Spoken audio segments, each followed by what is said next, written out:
আপনার পাশের বাড়ির ছেলেটা 90 পেয়েছে, কিন্তু আপনি 70 পেয়েছেন। এর মানে কি আপনার থেকেও আপনার পাশের বাড়ির ছেলেটার বুদ্ধি বেশি? একদম নয়।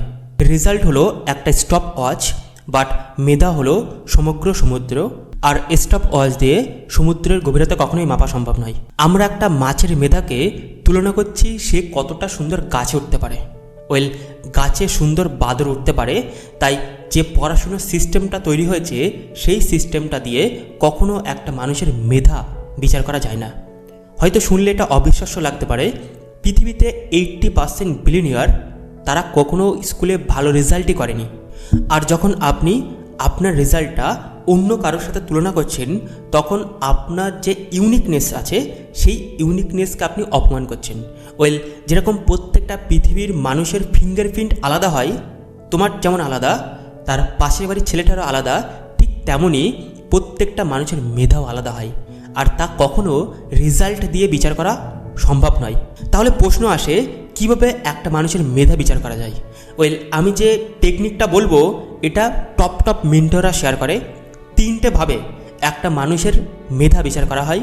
প্রথম হলো আইকিউ, দ্বিতীয় হলো ইকিউ এবং তৃতীয় হলো সিকিউ। আইকিউ হচ্ছে ইন্টেলিজেন্ট কোশ্চেন্স, রেজাল্ট যদি আইকিউ ভালো থাকে রেজাল্ট ভালো আসে। ইকিউ, তোমার ইমোশনটাকে তুমি কতটা কন্ট্রোল করতে পারছো। ইমোশন, আবেগ নিয়ন্ত্রণ করা একটা মানুষের কতটা গুরুত্বপূর্ণ সেটা এই ইকিউ তৈরি করে। এবং সিকিউ, সিকিউ হচ্ছে ক্রিয়েটিভ কোশ্চেন্স, অর্থাৎ তুমি নতুন কিছু তৈরি করছো, কিছু ভাবছো, চিন্তা করছো, সেটা কতটা উন্নততর উঁচু স্তরে সেটা নির্ভর করে।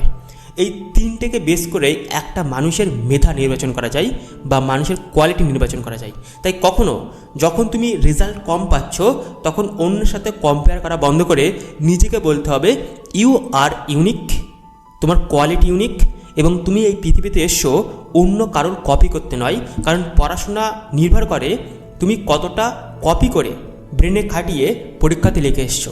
এটাকে বলা হয় কপি ক্যাট। ওয়েল, তুমি তো কোনো জেরক্স মেশিন নও, রাইট? তাহলে নিজেকে পড়াশোনার সাথে তুলনা করার থেকে নিজের মধ্যে কতটা ভ্যালু আছে, কতটা গুণ আছে, কোয়ালিটি আছে, সেটাকে সাথে তুলনা করো। Have a great day. দেখা হচ্ছে নতুন দিন। আর তুমি যদি নতুন হয়ে থাকো তাহলে ফলো করে দিও এবং কমেন্টে লেখো কেমন লেগেছে। ওই বন্ধুকে শেয়ার করো যে নাম্বারটা কম পাই। Have a great day.